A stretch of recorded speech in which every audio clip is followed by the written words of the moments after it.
快喝点粥吧。大嫂，这孩子怎么一直哭啊？是不是饿了？你快喂他喝点奶吧。哪里还有奶？我已经3天没吃东西了。不哭了，你爹跟哥哥姐姐们都已经饿死了，要不了多久，说不定我们一家子就可以团聚了。大嫂，来，把孩子给我，我帮你哄。你先吃点东西吧。来，给我。好。哎呦，哦，乖，不哭了啊。谢谢小哥了。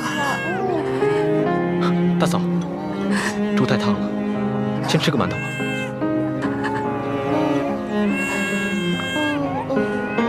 乖啊，别哭了。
干了，上面有人，交钱吧。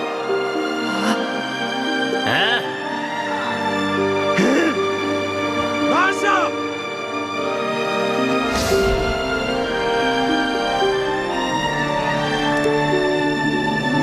龙珠？什么是龙珠？就是皇上的眼泪，就是您的眼泪啊。说实话，朕自小长大，除了8岁的时候，父母双亲轰尸以外，还从来没有掉过眼泪。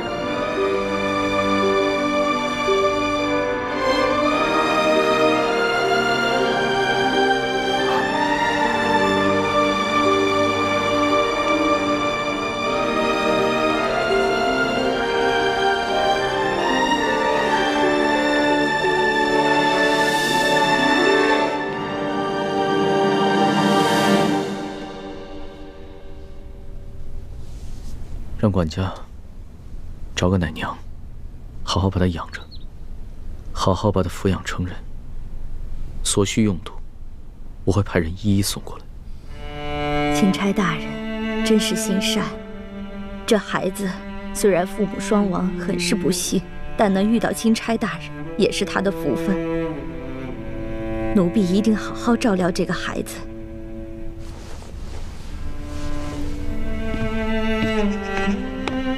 这索大人还得有10日才能把兵给调回来，每迟上1日，不知道饿死多少人，酿成多少人间悲剧了。据我打探的消息，现在每天都有成百上千的灾民涌进太原城，每天都要饿死好几10个。官府来不及掩埋尸体，只能把尸体集中到城外，一把火烧了。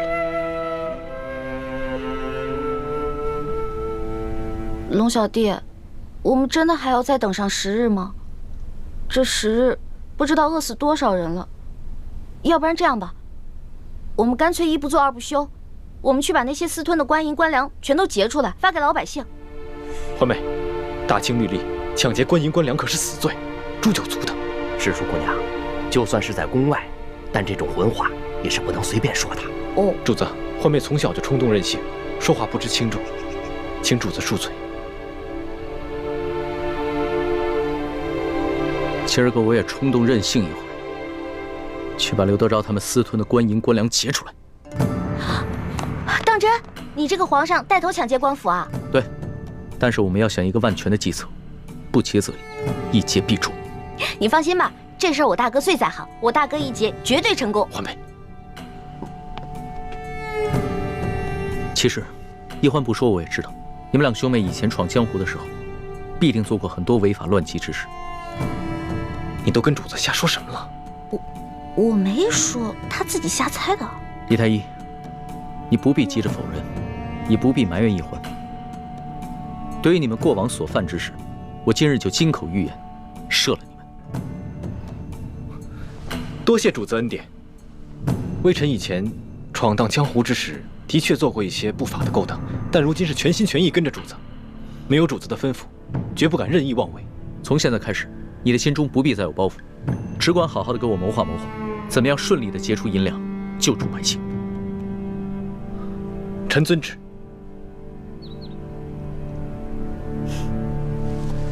建清，你今日怎么如此糊涂啊？你居然敢答应帮着皇上打劫官府，你这就等于是默认了你们过去是打劫官府的盗贼，知道吗？叶欢就是这样，总是说漏嘴，一点分寸都没有。不过这样也好，这么一来，康熙只会把我们当作是一般行侠仗义的江湖盗匪，反而不会疑心别的。那你们也不该真的去打劫官府啊，万一出了什么意外怎么办？康熙都这么说了，我能不做吗？我自会把一切安排妥当。如果真的出了什么意外的话，大不了放弃行动。劫不到粮食跟银子，我跟欢妹自有办法脱身，叔父不必担心。你们呐，毕竟还是太年轻，不了解皇上的心思。此时纵然成功解了皇上的燃眉之急，他或许此时赏识你，可是等他冷静下来，他又会觉得你目无法纪，不易控制，到时候又会对你们生出排斥防范之心。多谢叔父提醒。叔父说的这些，侄儿心里何尝不明白。但是，这次行动若能顺利完成，就能解救诸多灾民。我也顾不了那么多了。可是如此一来，你跟易欢的处境就十分危险，我也危险呐。叔父，你如今有钱有势，吃腻了山珍海味，所以你不再关心那些挣扎在生死线上的灾民。可你难道忘了吗？当年跟我爹在死尸堆里找食物的惨状。你当年但凡有3寸宽的活路，又何至于进宫当太监？这次行动，如果真的能解救这些灾民，我们能避免多少这样的悲剧发生，也算是做了一件好事，不是吗？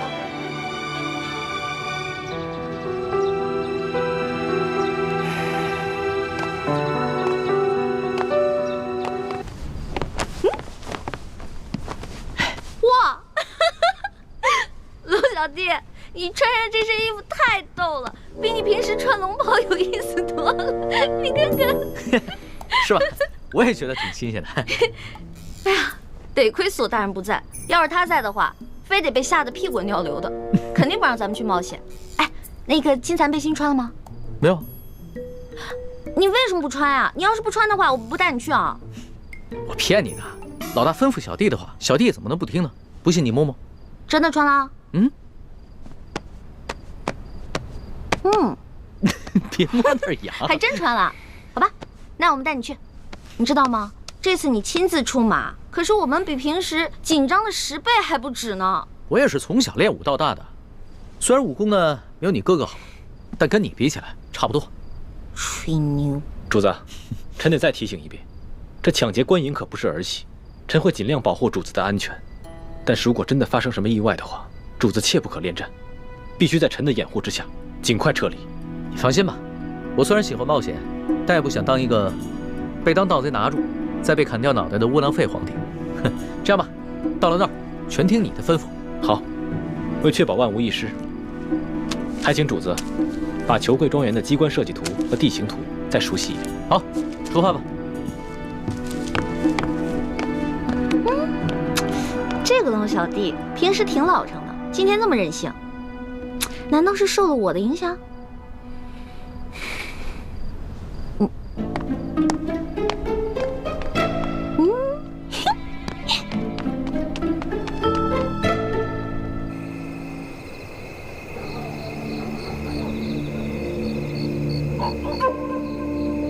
我事先鼓动了大批灾民到府衙和城中各大户门前闹事。刘德昭调集了大批的兵力，正在忙着驱赶灾民。这边的守卫就只剩下裘贵自己培训的家丁了。哦，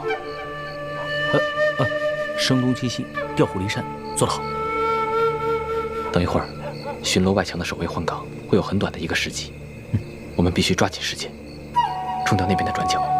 那里是一个视线盲区。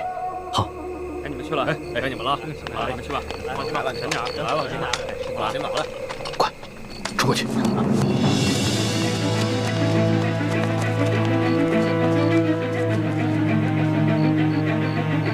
龙小弟，紧张吗？紧张，但是好刺激啊！江洋大盗还挺好玩。带上。主子，千万别孩子气，这可是杀头的勾当啊！每年有多少盗匪，要么当场死于非命，要么被官府抓住处以极刑。只有极少数运气好的，能够一再得手。但是久走夜路，哪能不湿血？最终都是难逃一死。呸！你怎么老说这种不避讳的话呀？死的，我们才刚开工。第一组10位兄弟已经得手了，藏在墙头高处的暗哨已经被解决了，我们可以翻墙进入庄园了。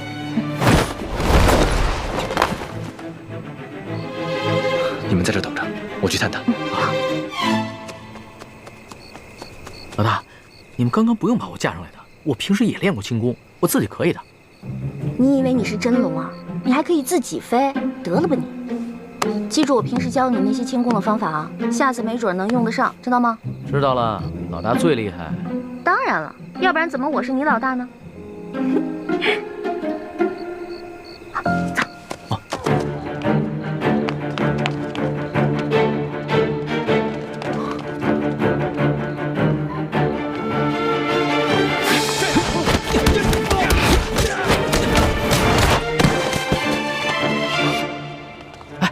我怎么觉得浑身有点痒啊？哎，是不是有人啊？主子别担心，他们是咱们从宫里带出来的侍卫，这2个是第2组。主子，我先带他们去解决守在银库门口的几条狗。欢梅，你带着主子来银库来跟我会合。路径图都记清楚了吗？当然了。这庄园的路径其实是一个迷魂阵，千万不要走错了。看不起我啊？不可大意，你自己走差了不要紧，以你的轻功自然能够脱身，可是主子就危险了。我是老大，我肯定能保护好我的龙小弟的啊。你们小心一点，我先走了。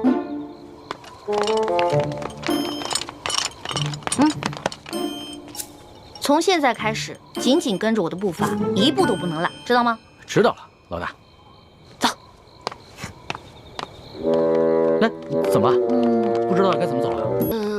这边。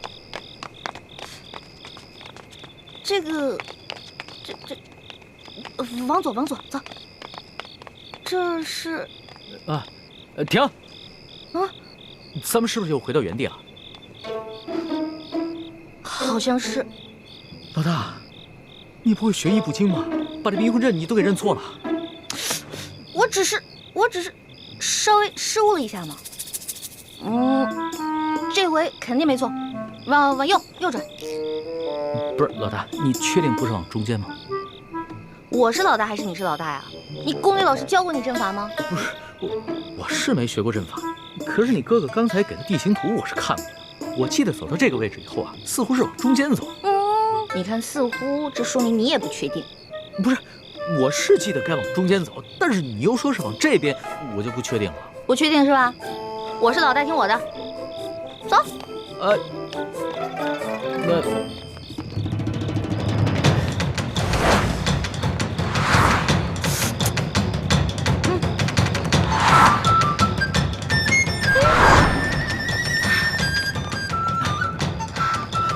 我确定，我们又回到原处了。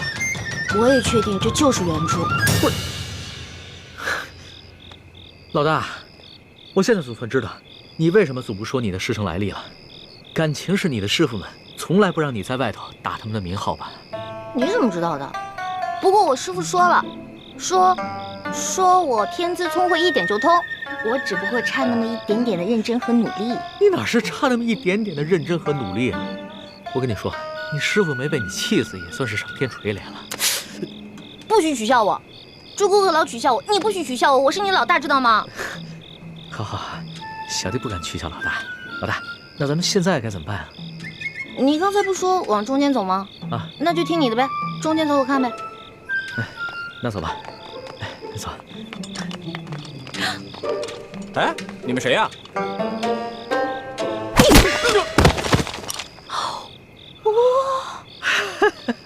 可以啊，反应够快的啊！哎，其实挺害怕的，看得出来了。胆小鬼！鬼啊！这鬼！老大，你胆子好大呀！我就是怕鬼，其他我什么都不怕。是吗？是啊。喂，你们俩在干嘛？偷懒是吧？快来人！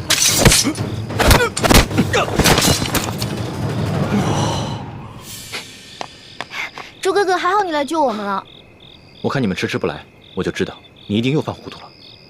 前面挡路狗已经被我解决了，离他们换班还有半个时辰，抓紧时间。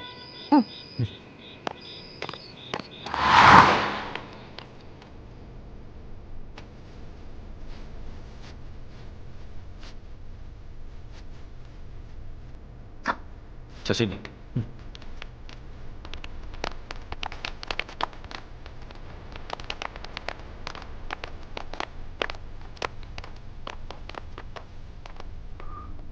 我来。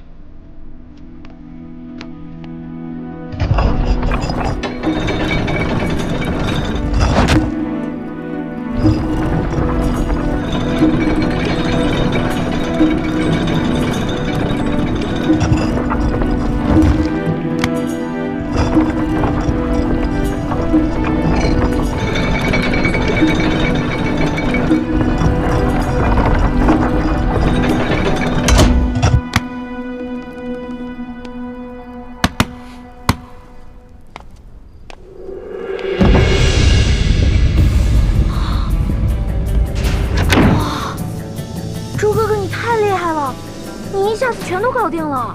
你呀，以前上课老是偷懒，现在知道自己学艺不精了。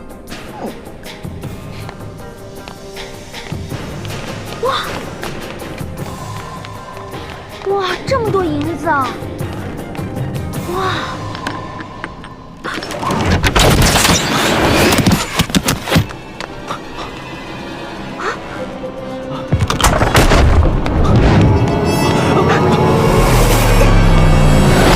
罗小弟，你没事吧？啊，我没事，幸亏你反应快，不然我现在只怕朱哥哥，对不起，刚刚都是我大意了。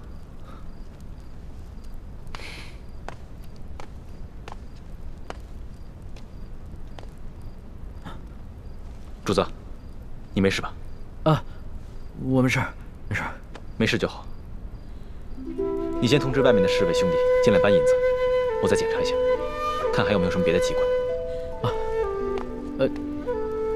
注意安全。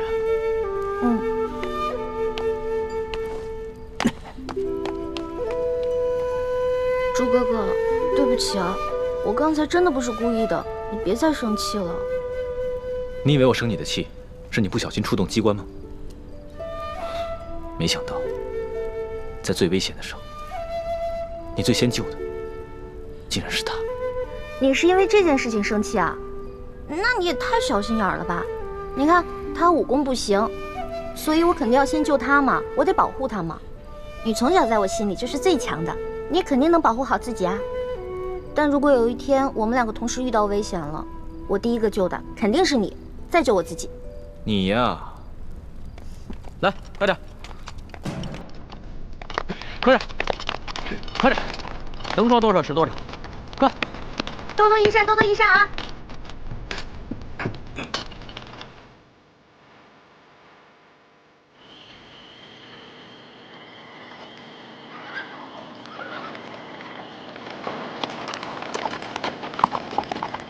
痛快，真是太痛快了！今天晚上的经历真是太刺激了，我必将终身难忘。哎呀，可惜不能让史官把今夜的经历全都记入史册，更不能让太皇太后知道了。要是让他知道了，肯定有说把你带坏了。那可不就是你这个老大带坏我这个小弟的？嘿，你现在是赖上我了是不是？那好，不赖你，不赖你啊！老大辛苦了。等回宫了以后呢，我就重重的赏你。赏我呀？赏我什么？你说个数。你现在跟以前不一样了，我也不能狮子大开口。500两，300两，200两成交。你越来越小气了，你不会赖账吧？我发誓，绝不赖账。我以我本人做担保。我要是赖账的话，到时候我就把我这个人赏给你。哎，算了吧，你一次用膳就要吃上上百道菜，我可养不起你。如果你要赖账的话，我自认倒霉呗。李太医，今天晚上真是辛苦你了。我真是没想到，身边还有你这样一个全才，不仅医术好，武功好，还懂得机关阵法，懂谋略。让你做一个太医啊，实在是太委屈了。等回了宫以后，我一定好好提拔你。主子，其实今夜此次行动能如此顺利，并非臣有多厉害，而是臣的运气好。事先得到了裘贵庄园的机关地形图和卫队巡逻表。你能得到如此机密的东西，是裘贵身边有人给你做内应？是。看来真是得道者多助，失道者寡助啊！我一定要做一个有道的天子，不能做一个无道的昏君。龙小弟，我相信你。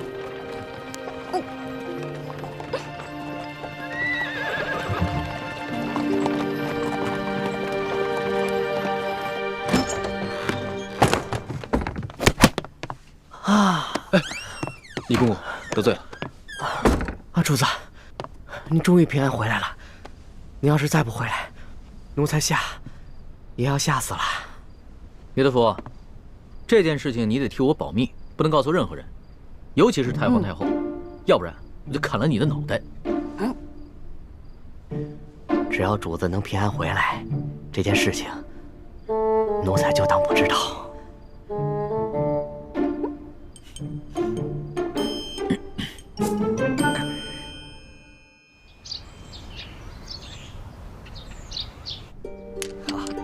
艾老板真是一个爽快之人啊！真是又财大气粗啊！哎，这样也没问题，对，说没错。艾老板大手好。老爷，银子都验过了，都是成色十足的官银。好，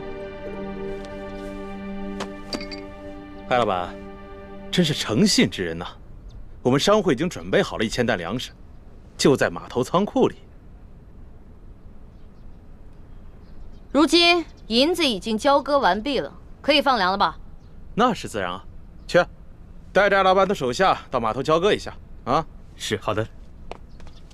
跟我来，请，这边请。哎呀，艾老板，真是大善呐！您行此善事，上苍必定眷顾，此次劫难一定可以安然度过。裘某在此，先祝愿艾老板早日康复了。多谢裘老板吉言。我在府上已经设下了酒席，艾老板，上个光，也让裘某尽一尽地主之谊吧。好说好说，倒是让裘老板破费了。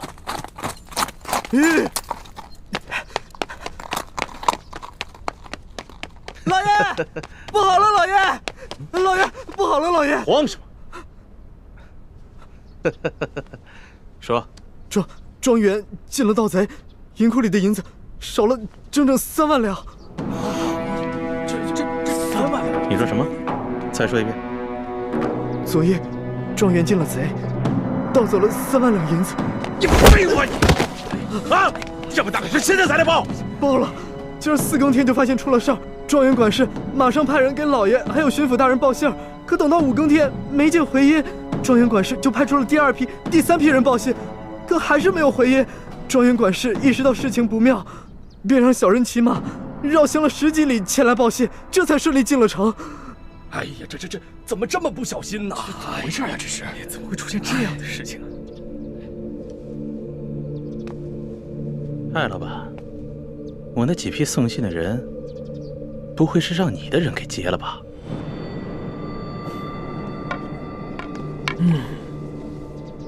你说呢？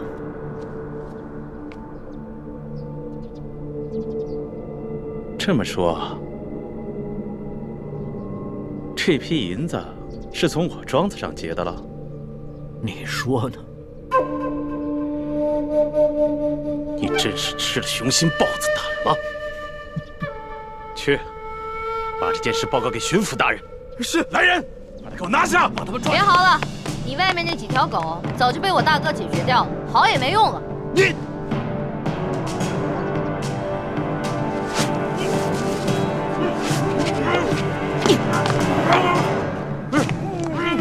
爷爷，咱们不能把银子都给他们留下来，把银子全都抬出去，交给李护卫发放给灾民。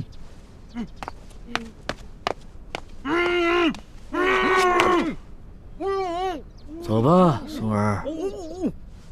等一下。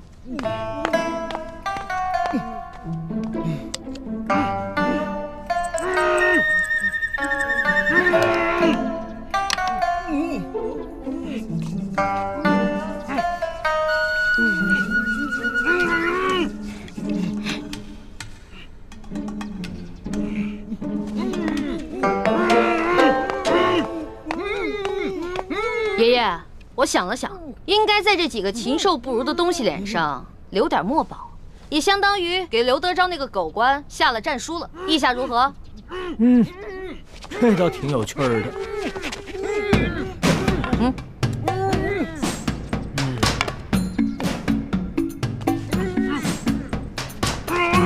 别动！再动的话，拿刀在你们脸上刻字了啊！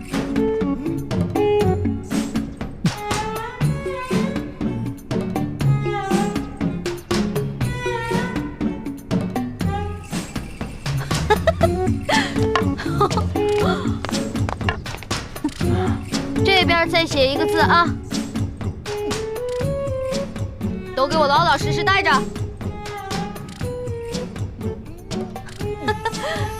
好了。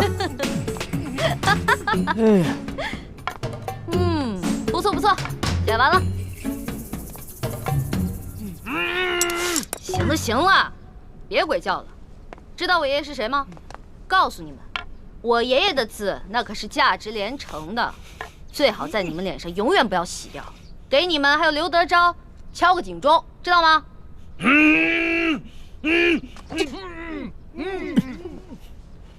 走吧，孙儿。走吧，爷爷。慢点啊，爷爷。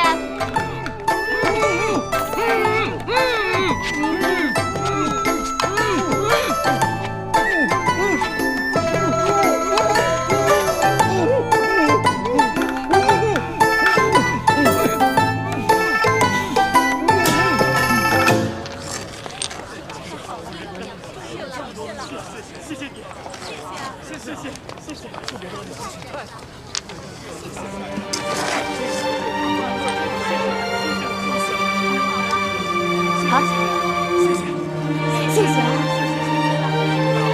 终于有吃的了。哎，老爷，谢谢您。哎，老爷，您可是活菩萨呀，是吧，乡亲们？各位不必谢我，其实我也是皇上指派下来赈灾的。你们手上拿的粮食和银两，全都是朝廷调拨的赈灾银和赈灾粮。接下来，朝廷还会有更多的赈灾计划，帮大家重建家园，度过灾年。谢谢皇上，谢谢大家，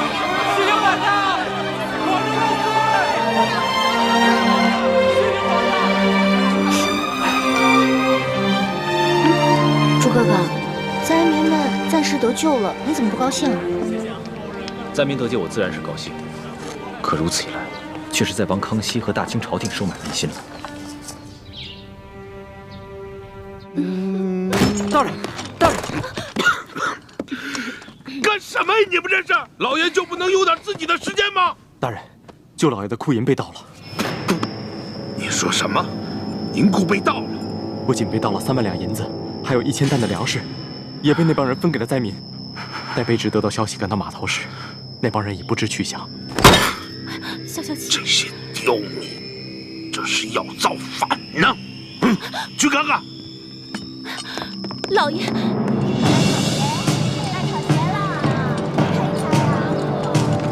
闪开！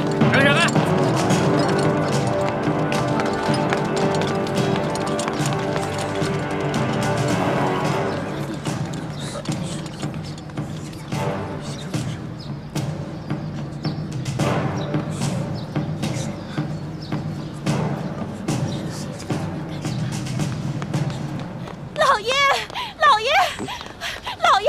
呀呀呀！你慌什么？老爷好着呢，小心你肚子里的孩子，慢慢说。棍儿和那几个商人被人给绑了。啊？看看去。走。轻点，棍儿啊！你知道轻点。棍儿啊！这是哪伤着了？怎么不起来？这人怎么了？啊？哪个不要命的干的？你到底出啥事儿了？你倒是说话呀！你别吓我！你这是怎么了？来，先起来说啊！先起来！别碰我！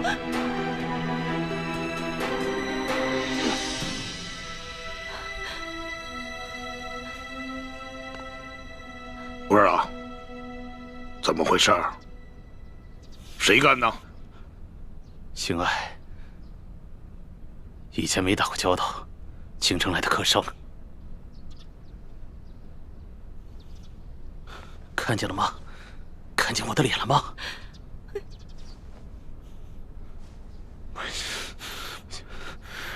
让我抓到他！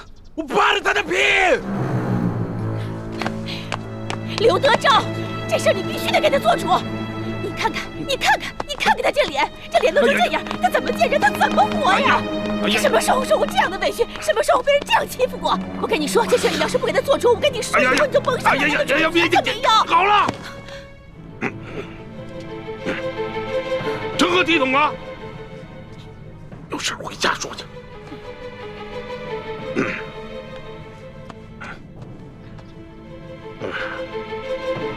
这真是的，吃了雄心豹子胆，居然敢在我小舅子头上动土啊！若是让本官抓住，非得给他碎尸万段了，扒了他的皮，给我喂狗去！你听见没有？这喂狗！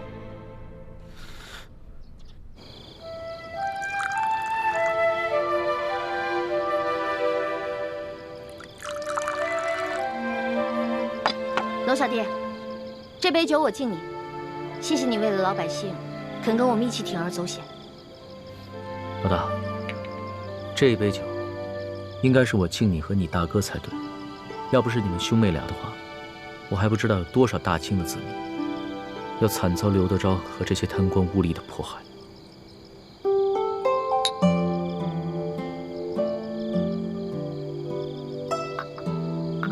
我现在一想到刘德昭跟裘贵那副嘴脸，肯定十分狼狈，我就觉得特别好笑。可是我笑不出来啊！这次出巡以来，我见到了太多平常在宫里连想都不敢想的事情。我在想，如果我们大清的官员每一个都如此贪赃枉法的话，那我们大清的江山还能长久？看到那些灾民受到一点点赈济的银两就三呼万岁，说实话，我很震撼，也很惭愧。我们大清的百姓是多么的善良，对官府的要求是多么的低微，而我们这些身居高位的人是多么的失职。龙小弟，为了刚才你说的这番话，我再敬你一杯。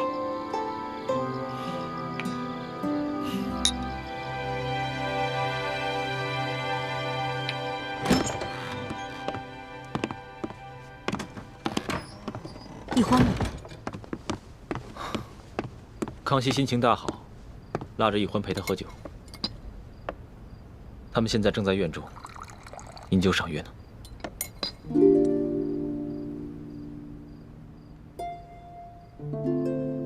大师兄，小师妹跟我一样，都是为了光复大明的大业，你千万别介意。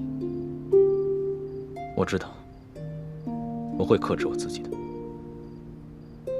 太子，其实这次的行动我是一直不同意的，但是你却一意孤行。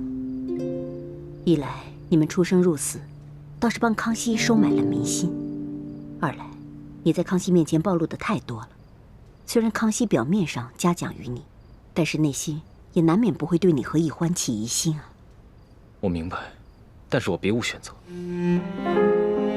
康熙身为大清的皇帝，为了灾民都可以去冒险一搏。如果我为了一己私利而畏首畏尾的话，那在欢妹的心里，她会怎么想我？奕欢怎么想你和康熙，这并不重要。你所做的那么多，难道就是为了讨一个女人的欢心吗？你别忘了你的身份，你是大明最后一个太子。我没忘，我也不是为了讨奕欢一个人的欢心。六师傅，就如康熙为那些饿死的灾民落泪一样，那是他身为当今天子的良知。而我作为大明最后一个太子，如果连这点良知都没有的话，那我还有什么资格去跟康熙争这个天下？师父，大师兄说的对，正因为他是大明的太子，他才必须心怀天下呀。幼稚！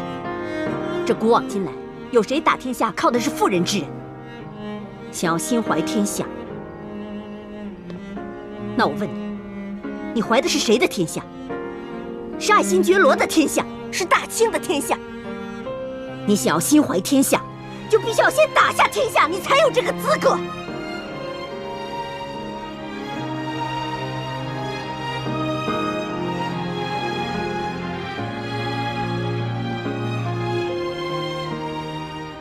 六师傅说的是，徒儿受教了。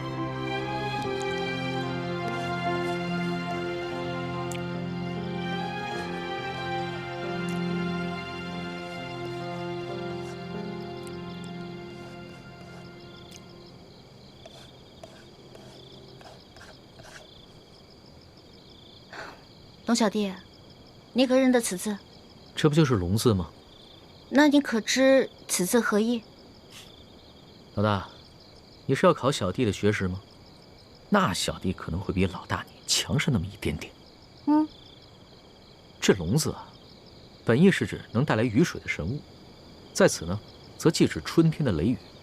耳者闻也，而与龙联合起来，表示耳朵听到春雷声。本意指这个年老耳背的农夫啊，平常无法与人交流，但在春分时节，他能听到春雷响声，便知道该下地播种了。后来慢慢变成现在的意思，指称别人耳背的毛病。龙小弟，若论这番学识，我自然是不如你。但是今天我想给你讲另外一层意思。你看这个龙字，是龙跟耳结成的，这个龙指天子，意思就是说，其实天子的耳朵只是个摆设，民间的疾苦是听不到的。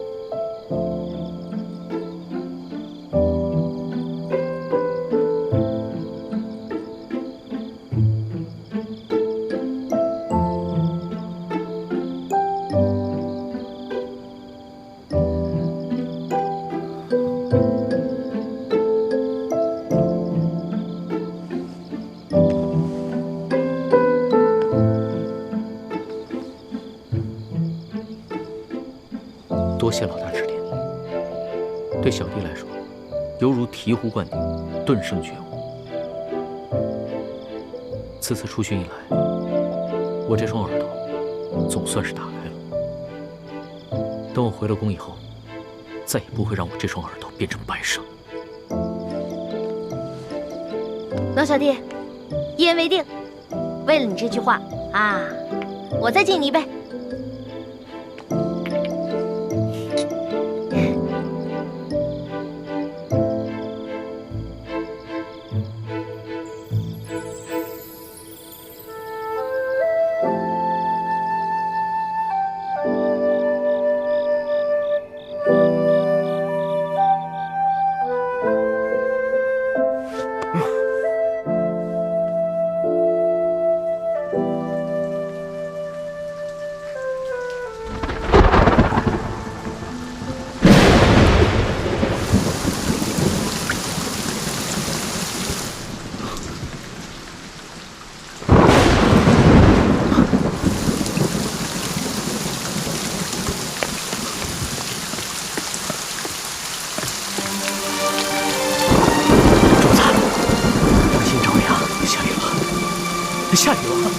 最近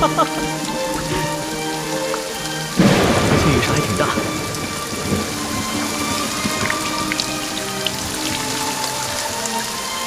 看这个雨势，山西的旱情应该能得到缓解。这都是主子您宅心仁厚，感动了上苍，所以上苍才降下甘霖，拯救万民啊！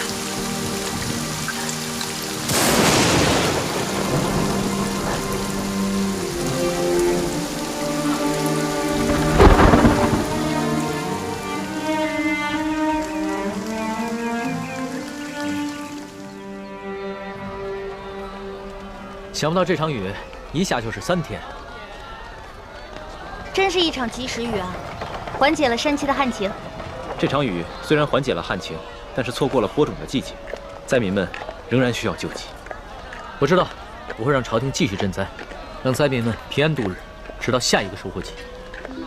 农小弟，看来你这双聋耳真的打开了，能听见民间疾苦了。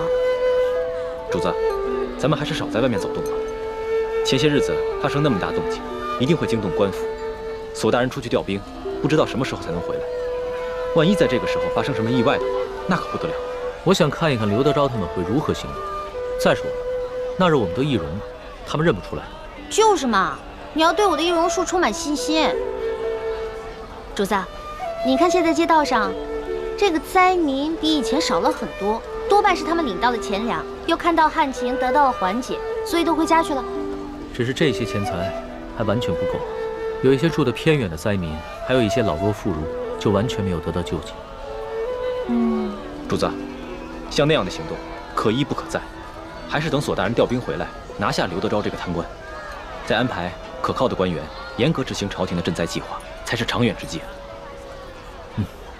说的有道理啊。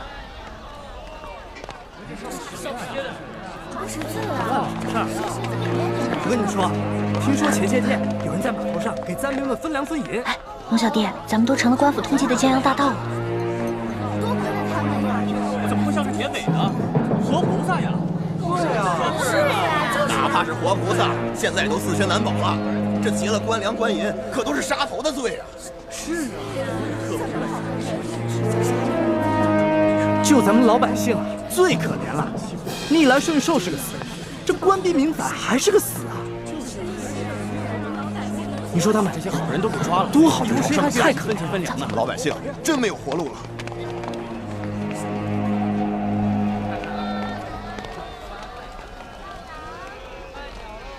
待我回宫之后，一定要将刑部那些盗案发回重审，只有那些真正打家劫舍的盗案，才判死罪，而那些被无良贪官逼得走投无路的囚徒，全部从轻发落。龙小弟，你简直太圣明了！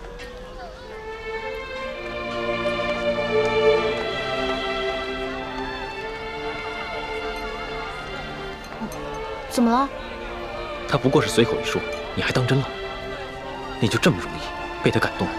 你不信他说的吗？我觉得这次来山西对他感触挺深的，他刚才说的都是真心话。只怕他的真心不过是一时头脑发热。你别看他现在义愤填膺，对官逼民反的百姓充满了同情，但只要回到了紫禁城，他的心境和立场立马就不一样了。到那个时候，他最先考虑的是如何维护朝廷的权威和自己的龙椅，而不是百姓的疾苦。朱哥哥，你这么一说，我心里怎么那么失落跟害怕呀？环美，我知道你对康熙充满了幻想，但将来你就会慢慢明白，他绝对不可能是你想象中的那个样子。让开，让开！官爷，求你再仔细看看这画像，和老朽只是略有几分相似。闪开，闪开，闪开！这3个人看上去跟老实巴交的，哪有胆量去劫官粮官银啊？就是啊，看他那个小身板，个个瘦得跟皮包骨头似的，就算有那个贼胆，也没那个能耐呀。行，这3位活菩萨神龙见首不见尾，给灾民发放完钱粮之后就消失得无影无踪，肯定是有来历的高人啊！就这帮饭桶，只知道欺压老百姓，他们哪有本事去抓人呢？就是啊。还不是只能找几只替罪羊上去交差呀？可是这3个人只是跟通缉的要犯长得有点像，当官的无凭无据的，能随便判人死刑啊？要证据还不简单吗？这帮官老爷哪个不是无中生有、栽赃陷害的能手啊？这可是死罪，这犯人不认罪，当官的他也能硬判啊。嗨，只要进了公堂，还由不得你不认罪啊！三步之下，何共过去？对，到了秋后，3颗人头落地，这案子就了结了，关老爷又可以高枕无忧了。走，咱们去看看，看看巡抚大人看看去，看看去。对，走。龙小弟，怎么办啊？他们不会真把无辜的百姓屈打成招吧？咱们也跟上看看去。也不知道要怎么审啊！哎，咱们过去看看。走，快点！跪下！让开！主子，现在怎么办？临出来之前，为了预防万一，我把那道圣旨带了，要不然以钦差的身份进去问一下。不急，咱们先看看这个刘德昭怎么办这个胡乱。这也不让我们进呐！走。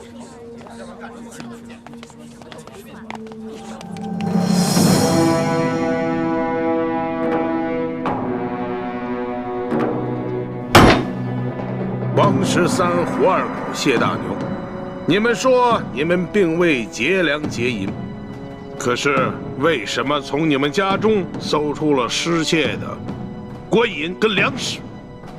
讲。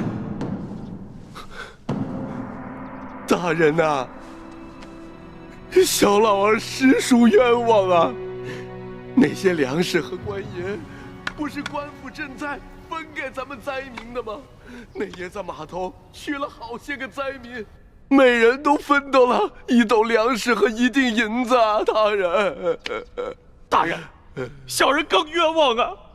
那夜小人听说有活菩萨要在码头上给灾民们分钱分粮，本想赶着去的。不料小人的娘子摔了一跤，把怀了3个月的孩子划掉了。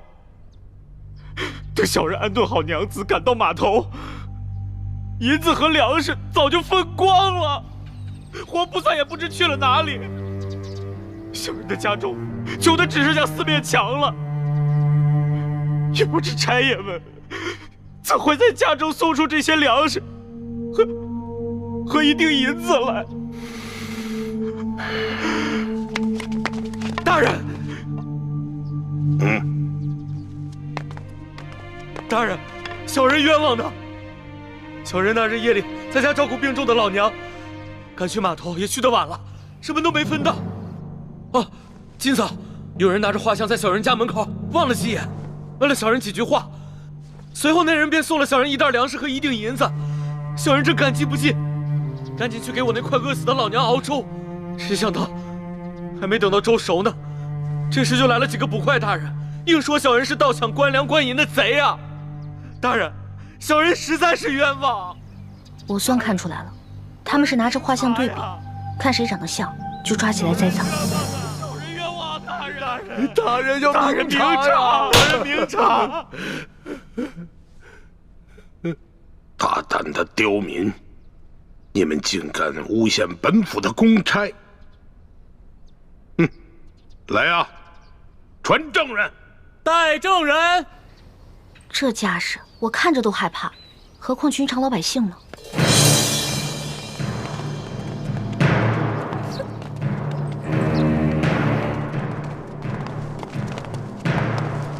参见大人。好了，都起来吧。谢大人。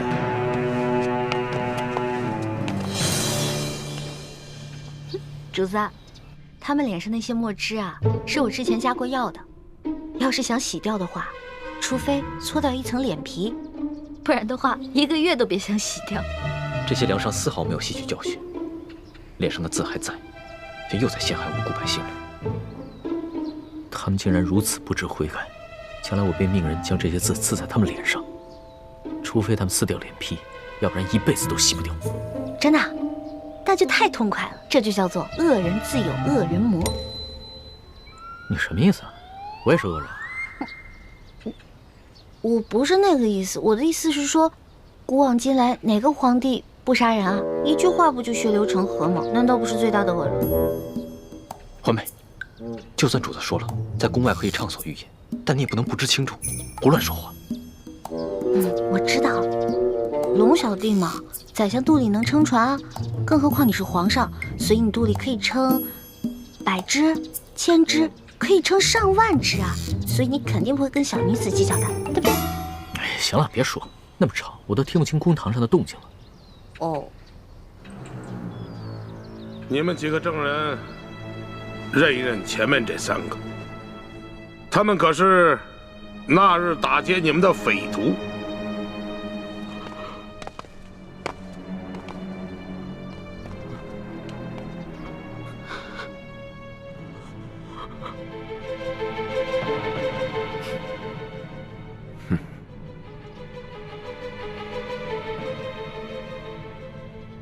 没错，大人，就是他们。好，你们先下去吧。是。大人冤枉！大人冤枉！大人冤枉！大人冤枉！大人！王13，5个人都指认你们，你们还有何话要讲？大老爷，老朽冤枉啊！冤枉啊！冤枉啊！大人，冤枉啊！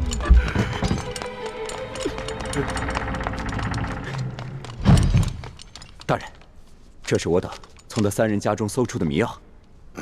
这些迷药和米道府中守卫的那些完全一样。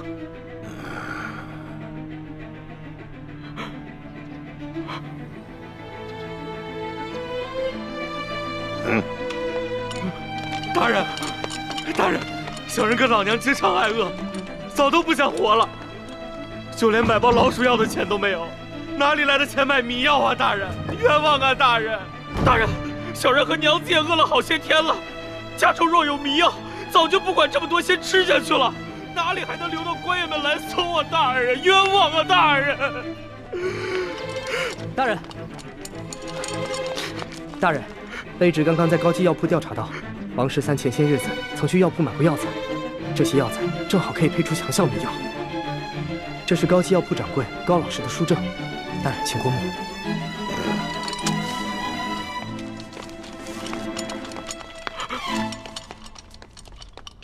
哎呀，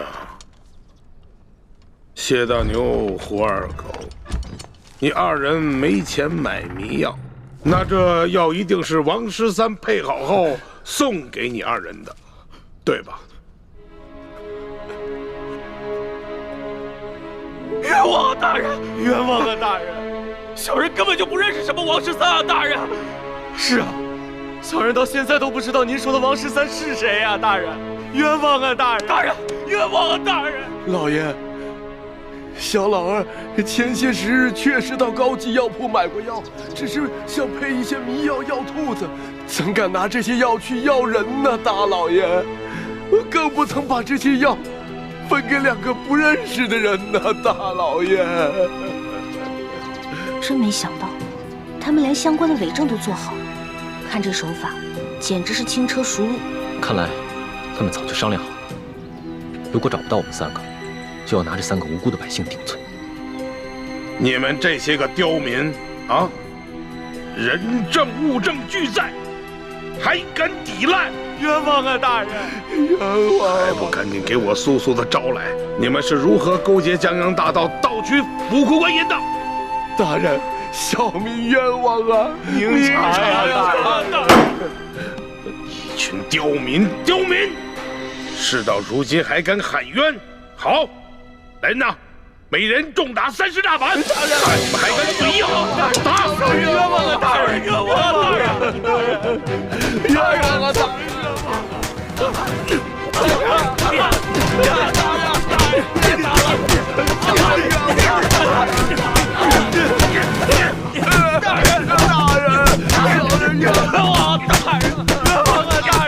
这个狗官，看来刘德昭是铁了心要将这3个百姓屈打成招了。主子，我实在看不下去了，我必须要阻止他们。哎，我眼下好歹也是奉旨查处书剑一案的钦差大臣，纵然无权过问山西的地方政务，但刘德昭应该也不敢把我怎么样。这样吧，你先去击鼓鸣冤。是。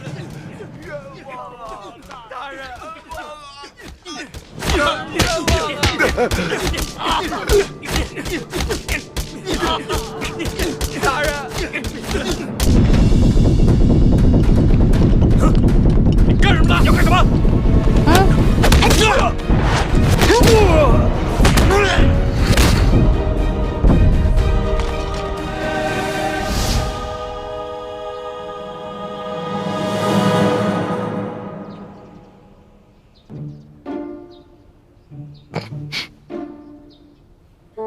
龙小弟，武功长进了吗？那是，跟了老大这么久，总得学点本事不是？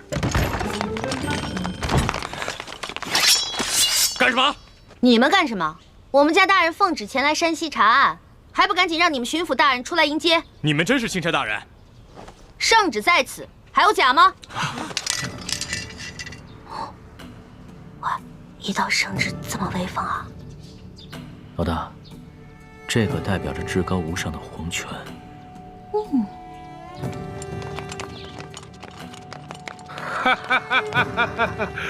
龙大人，刘德昭恭迎钦差大人。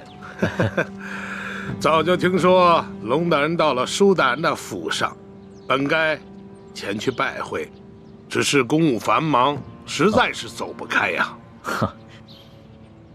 早有耳闻啊，这山西旱情严重，刘大人一边忙着赈灾，一边忙着缉捕盗匪，确实是忙得很呐。龙大人此次来奉旨调查舒大人遇刺一案，不知办得怎么样了？今日龙大人来，可是想让本府助你一臂之力？确实是需要巡抚大人相助之处啊。本府定当全力配合。不过龙大人，你也看到了，本府现在正在审理一起盗匪之案。不如这样，龙大人先暂时去我的后堂歇息，待本府办完此案之后，再到后堂听龙大人通报舒总兵遇刺一案的案情如何？刘大人，这3天前夜里发生的重大盗匪案，没想到今日就抓到了匪徒，刘大人的办案效率实在是让我钦佩。刘大人，不知本钦差是否可以在此旁观刘大人审案呢？龙大人呐，你不过是奉旨来查办舒总兵遇刺一案的，这盗匪之案呢，与舒案呐，没有任何之相关联。哎呀，若是要旁听的话，不太合适吧？刘大人，本钦差只是旁观而已，绝不干扰刘大人办案。再说了，等本钦差回了宫以后啊，这皇上问起在山西的见闻，我也好将刘大人的这高效办案的美名上达天听啊！哎呀，龙大人若是执意要旁听的话，那就堂上请。请。请。刘大人，这3个就是劫银劫粮的盗匪吗？不错，现下人证物证俱在，可是他们抵死不招。大人，老朽实属冤枉啊！大人，刘大人，不知有何人证物证，可否给本钦差瞧瞧？龙大人，你可是奉旨前来查办舒总兵遇刺一案，好像这个案子与你的案子没有任何关系吧？你只静静的旁观就好了。这具体的案情，本府无可奉告。王13、谢大牛、胡二狗，你们现在可愿招了？冤枉啊！大人，冤枉啊！小民冤枉啊！好一帮刁民，看来不动大刑，尔等是不会招供的。来呀！大刑伺候！大人饶命啊！大人，冤枉啊！大人，冤枉啊！冤枉啊！大人，饶命啊！如今人证物证俱在，你们是抵不了赖的，还是老老实实的招认了吧，免得再受这皮肉之苦。大人，老朽自打进了这个公堂，我就知道我不可能活着出去了。老朽经不起如此大刑，老朽冤诏啊，大人！胡二狗、谢大牛，你们呢？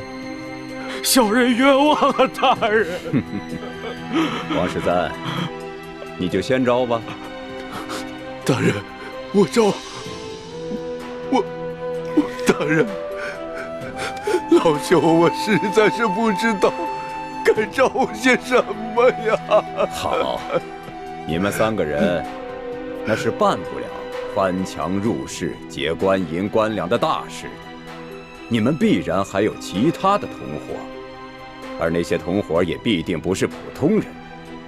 那些人应该是盘踞在牛角寨上的潜明余孽，才会如此的胆大包天，是不是啊？大人，大人，您说是就是吧？那你就将如何勾结牛角寨贼人的经过，如实的招来吧。这经过，大人，老朽年老昏聩，这经过我实在是记不清了，就以大人调查的为准吧。好，那么你再想想，你又是如何联系胡二狗和谢大牛，去给牛角寨的匪徒做接应的？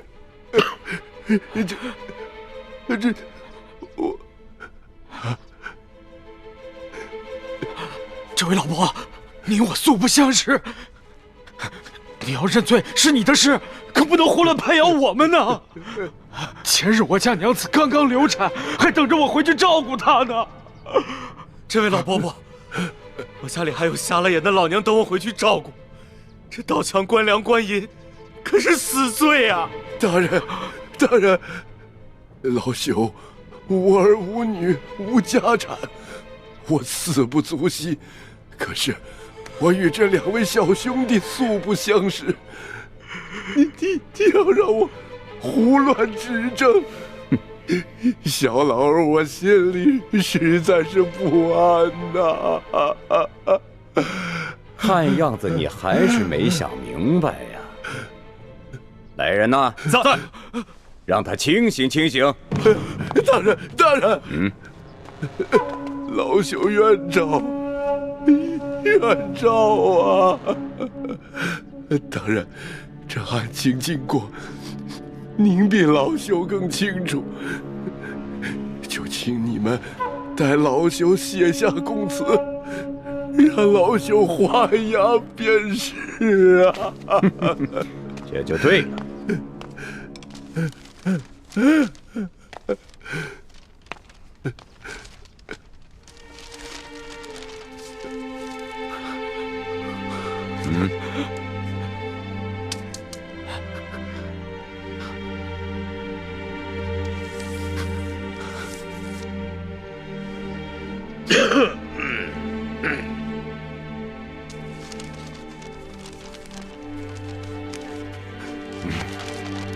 来人呐，在，把王13押下去。是。大老爷，走！你们关闭民房呐！胡二狗、谢大牛、王13都已经招了，你们还要顽抗吗？罢了，胳膊拧不过大腿，被砍头也比这么活着受折磨的好，反正都是个死。小人愿招。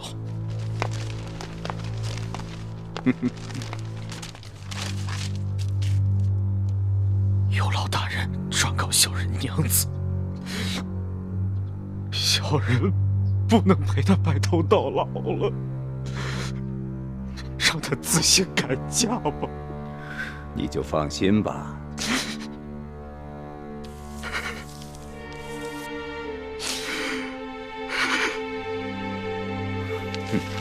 来人，在！把福二给我带下去。是。走。哎呀，谢大牛，就剩下你一个人了，怎么着啊？你们这些狗官，简直丧尽天良！就算你们有本事瞒得过朝廷，瞒得过皇上，你们也瞒不过老天爷！住口！来人，走，把他的嘴给我塞上。是。慢着，贼什么嘴呀？他不是愿意骂吗？你让他骂。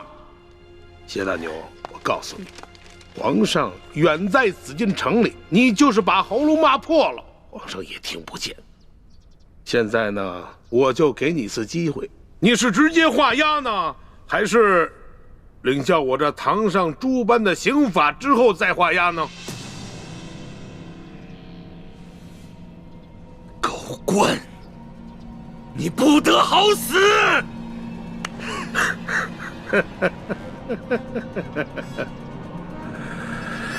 动刑！慢着，不能动刑。刘大人，想不到如此一起惊天大案，你们居然是如此办理的，真是让本钦差大开眼界。龙大人，有些事情你是不知道的。此地民风向来是彪悍奸诈，这几个人装出一副可怜的模样，不过是想博取龙大人的同情罢了。尤其是这个谢大牛，他爹曾是牛角寨上前明余孽中的一员，前2年刚被判了腰斩，而且那起案子就是谢大牛他娘亲自出手的。可是我实在没有想到啊，如今他谢大牛长大了，仍然与这牛角寨暗中勾结。当初我娘出手，害得我爹被腰斩。我一直以为我娘做得对，我爹就是个大逆不道的糊涂虫，他该死。可我如今才明白，是我娘错了，是我娘错了。这大清的天，简直比锅底还要黑呀！这百姓就该反！住口！住口！龙大人，你听见了吧？你看见了吧？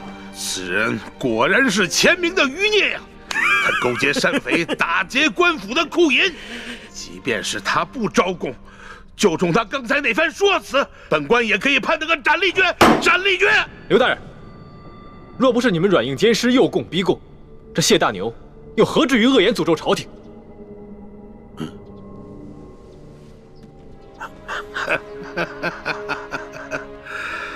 冷大人啊，这2位，一个是您的贴身丫鬟，一个呢是您的贴身护卫，算起来也是您的奴才。可是你今天看看，他们2个竟然敢在公堂之上对本府出言不逊。龙大人，你平时对你的手下是不是未免太放纵了一些啊？刘大人，这公堂之上虽应分尊卑，但更应该论国法。你这个审案的手段，的确让人无法苟同啊！哼，龙大人啊，这说起来，你虽然乃是一个奉旨办案的钦差，不过是官拜5品，比起我这2品的大员来说，似乎是还低了这么几级吧。而且这圣旨上写的是明明白白，你龙大人是来办理舒总兵遇刺一案的。龙大人啊，你这干涉我地方的刑案，恐怕是不合体力吧？刘大人，下官的官职是比你低，可是你就不怕下官回了京城以后，向皇上交旨之时弹劾你吗？龙大人，皇上虽然年少，但他却是圣明的天子，我想他不会听一面之词的。龙大人啊，你这一路辛苦了，我看还是到后堂先歇息吧。待本府审完这起案子之后，再同你好好交流交流，同僚之谊吧。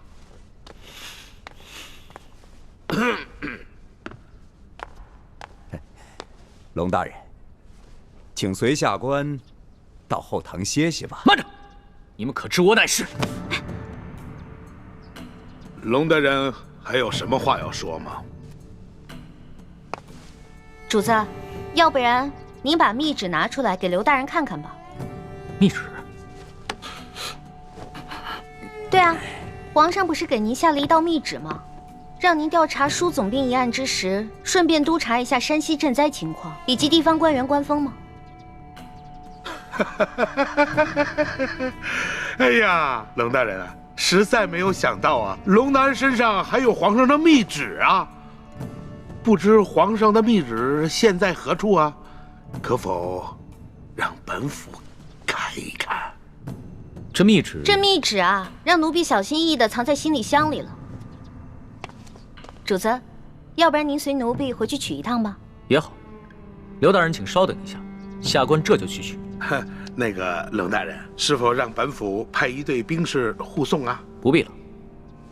李护卫，你接着替本官陪审，顺便提醒一下刘大人，不要滥用酷刑啊。卑职遵命。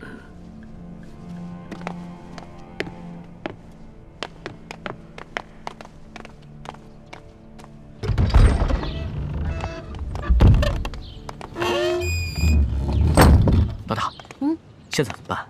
如果咱们拿不出密旨的话，刘德昭一定会说我们假传圣旨，到时候必定给我们翻脸，那3个人就死定了。尤其是那个谢大牛，不死也得残废啊！哎，事到如今，只能造一封假的密旨喽。伪造密旨？这个刘德昭身为山西巡抚，又加兵部侍郎衔，乃2品大员。即使他不知道你长什么样，你的字他总归认识吧？老大，你疯了吧？这是我首次微服私访，毫无经验。我没有带上玉玺，也没有带上书写圣旨的龙文黄卷啊！万事都有变通的嘛，龙小弟，这个密旨肯定不能正式的写在龙文黄卷上啊！我们把宫里御用的花笺，加上你的御笔亲书，还有玉玺印鉴拿出来给他看，肯定能唬住他了。不是，可问题就在于没有玉玺啊！我可以帮你搞定啊，我照着你圣旨上的玺印刻一个不就得了？你还会刻章？那当然了。老大，我18般武艺样样精通，医药赌蛊、机关杂耍、金石篆刻都不在话下。走吧。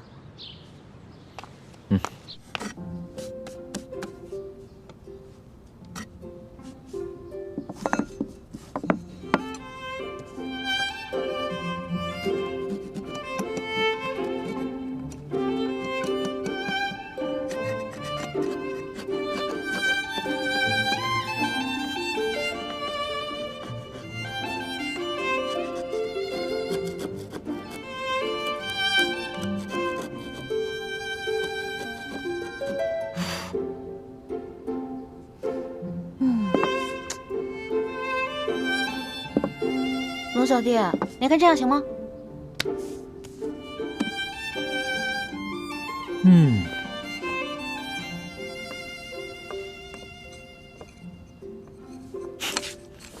老大，你这个篆刻的功夫果然和你的武功一样，不能深究啊。刘德昭只要仔细一看，就能看出其中的破绽了。切，问题在于他不可能仔细看。你那道圣旨是真的，他已经仔细看过了，怎么可能怀疑这个是假的呢？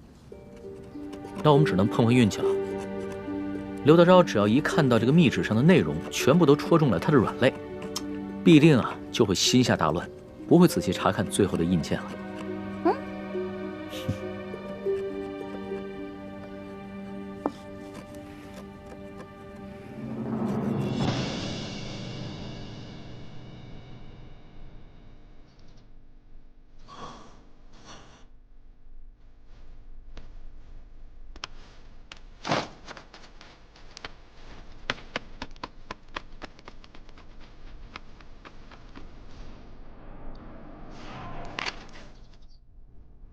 李护卫，不知你家大人和令妹何时会回来呀？我家大人回去以后还需要沐浴更衣，就麻烦刘大人和诸位大人再诸位大人，要不先把这谢大牛押下去，等我家大人回来了再审。来啊，在。将这谢大牛先押下去。是。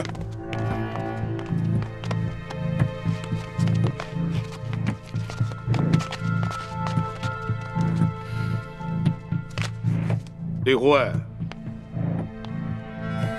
不知你家大人是哪一年考取的功名，出自谁的门下？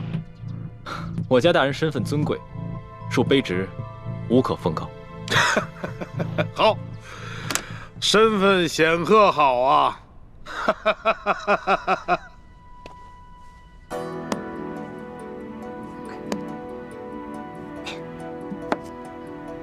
哇，大功告成！龙小弟，怎么奖赏我啊？奖赏？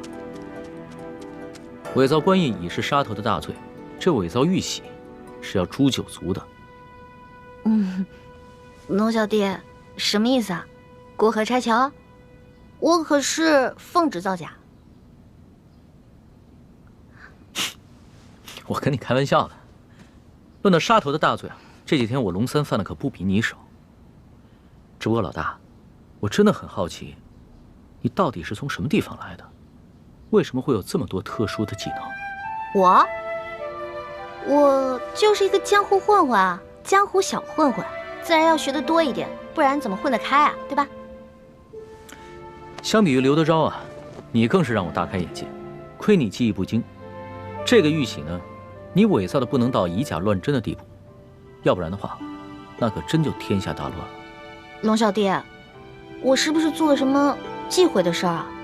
从此在你心里就记了我一笔了？没事儿，这要是别人呢，伪造玉玺，不管出于什么原因，我都不会轻饶了他。但是你嘛，我知道，你虽然天性顽劣，但是你一定不会做出什么让我不可原谅之事。虽然你嘴上这么说，但是我知道，在你心里已经对我有防备了。早知道我就不出这个馊主意了。另外想办法救那3个百姓啊。反正呢，我已经打定了主意，这次回宫以后，就一辈子把你拴在我身边。这样的话，你就不会犯下什么连我都保不住你的重罪了。我才不要在那个像金笼子一样的紫禁城里坐牢呢。君无戏言，记住我刚才说的话。可是你现在已经不是皇上啦，你是我的龙小弟啊。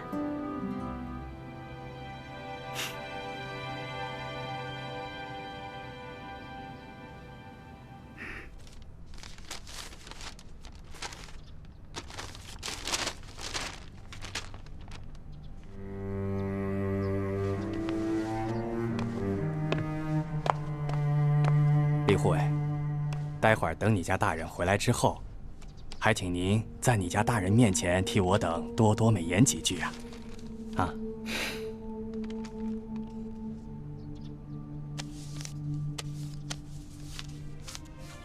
好说，好说。多谢。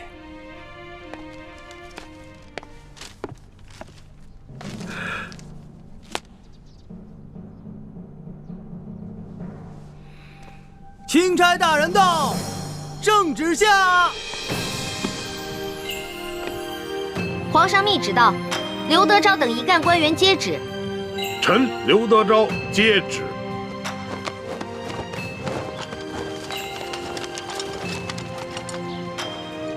奉天承运，皇帝诏曰：着龙三为钦差大臣，在查办舒总兵遇刺案之时，监督查访山西赈灾之详情，以及地方官员之官风政绩，如实禀报，不得有误。吾皇万岁万岁万万岁！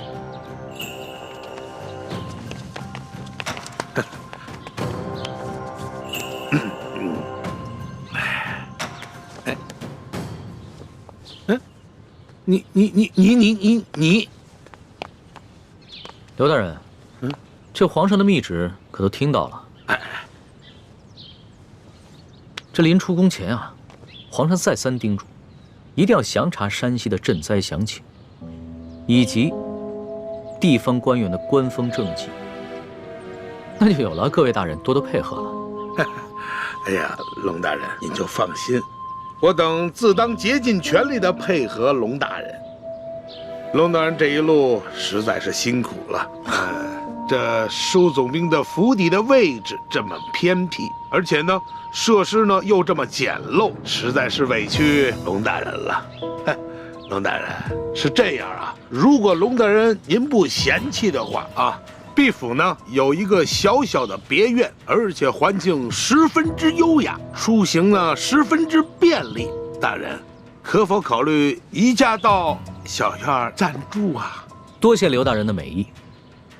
只不过啊，这皇上下旨让下官巡查当地的官风，你我不适合走得太近，只怕别人容易多说闲话，对你我都不利呀。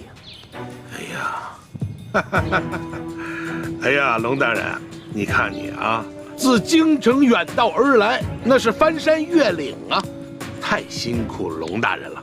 你看啊，你既然到了这里，那怎么着也得让我们这些地方的同僚尽一尽地主之谊吧。主子，咱们这几天在舒府，天天粗茶淡饭，嘴里都淡出鸟来了，不如就看看这刘大人有什么好东西招待我们。鸟的，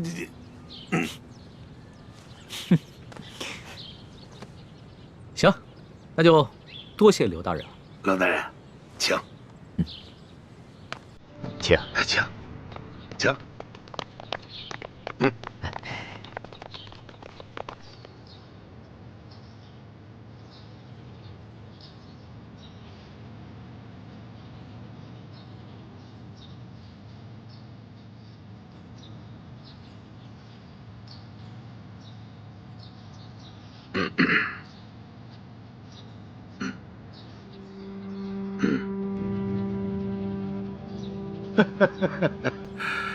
哎呀，龙大人啊，能够来此与我们这帮地方同僚小叙，实乃是我等荣幸之至啊！啊，龙大人啊，咱们就别干看着了啊！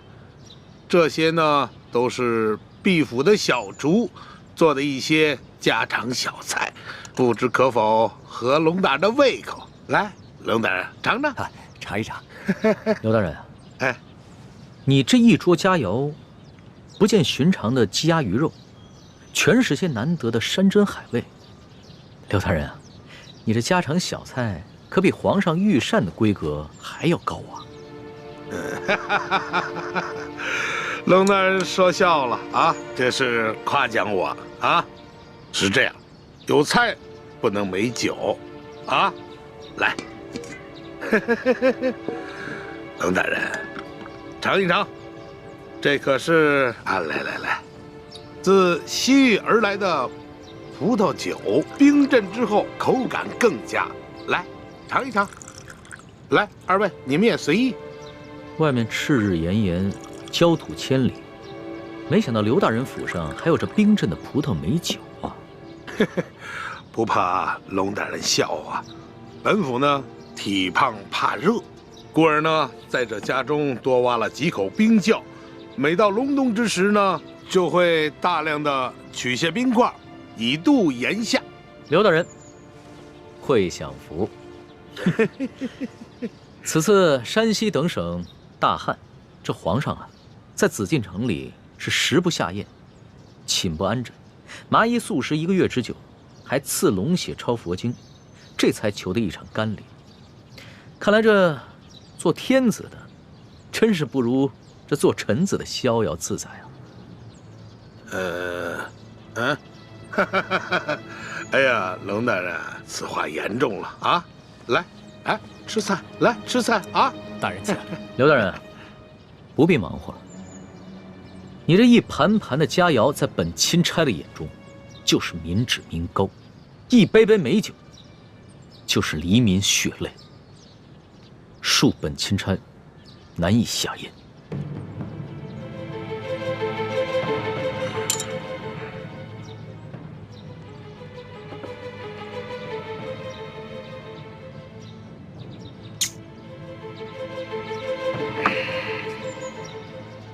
龙大人果然是忧国忧民呐，让我等十分惭愧啊。你有什么话，不妨直说，我等洗耳恭听。刘大人，咱们也不必拐弯抹角了。你我已算是心照不宣，我只要求刘大人做好3件事情。不知哪3件？第一，放了王13等人，还有那日你在你小舅子园外抓捕的那些灾民，全部无罪释放，并加以赔偿。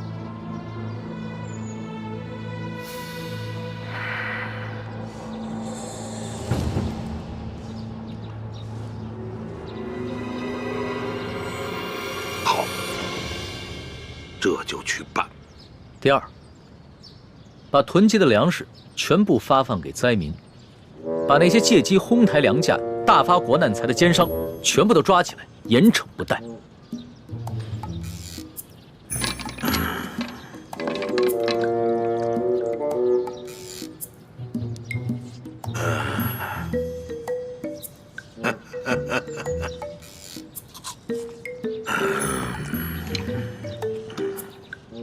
好，这就去办。第三，交出赈灾银两的账目，并打开银库，让本钦差一一核查清楚。若有短缺，你等自行想办法补上，然后再跟本钦差一起，把这些银两发放给灾民。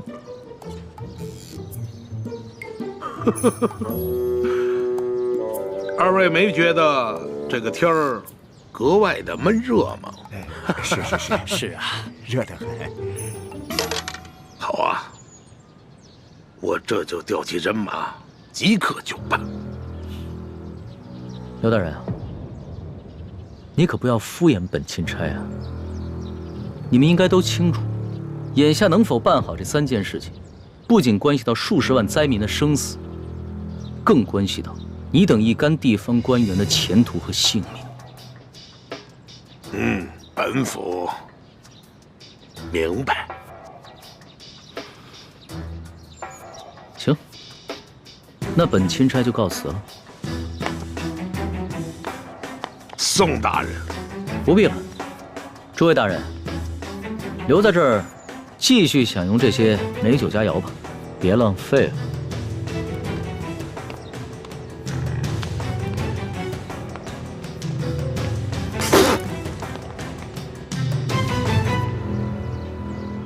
一欢，你真是太不知天高地厚了，居然敢刻假玉玺！你知不知道，你这可是犯了帝王的大忌。虽然皇上表面上夸奖，但你知道他内心是怎么想的吗？我知道啊，我当时说完就感觉到了，他心里肯定不开心了。可是现在反悔也没办法了呀。叔父，一欢也是救人心切，他一向心性单纯，不明白帝王的复杂心思，现在埋怨他也没用了。本来就是啊，我以为我在帮他解围，而且是他让我刻的，谁知道会这样。朱哥哥，我是不是又办傻事了？是有点傻，但是我不怪你。我们本来就跟康熙势不两立，翻脸也是早晚的事情。好在眼下他跟我们还算是同一条船上的人，就算是对我们起了防备之心，也只能暂时和我们维持眼下的关系。你不必过于自责。从小到大你都这么包容我。你呀，你呀，我早晚得死在你们2兄妹手里。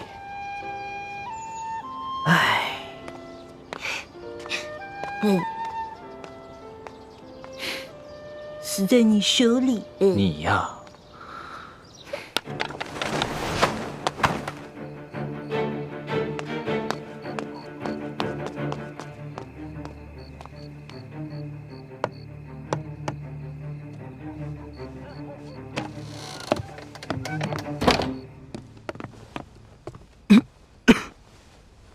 都是因为那夜我下手太重，要不我先用内力替你疗伤。多谢前辈，不必了。刘德昭一直怀疑他身边有了奸细，只是还没有怀疑到我身上，所以我不能耽搁太久。是不是刘德昭他们又有新举动了？今天钦差大人直接来了府衙，还亮出了皇上的密旨，把刘德昭他们吓了个半死。钦差大人走后，刘德昭便召集了他那几个心腹的官员和府商，一起商量对策。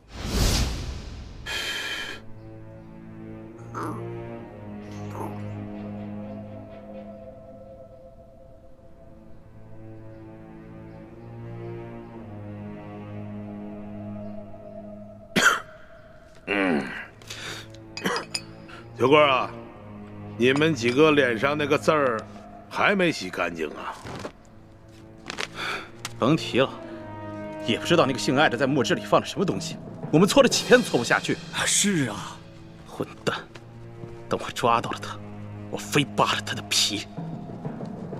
哼，坐着聊啊！都是我这些手下太饭桶了，到现在连那个姓艾的足迹都没有找到。卑职无能。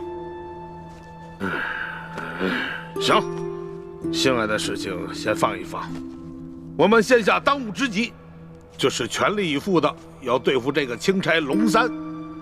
姐夫，你真要听那个姓龙的呀？把我们哥几个全抓起来？要真把哥几个抓起来，是去走走过场也倒罢了，就怕这个龙大人啊，是存着杀鸡儆猴的心思，不肯见好就收就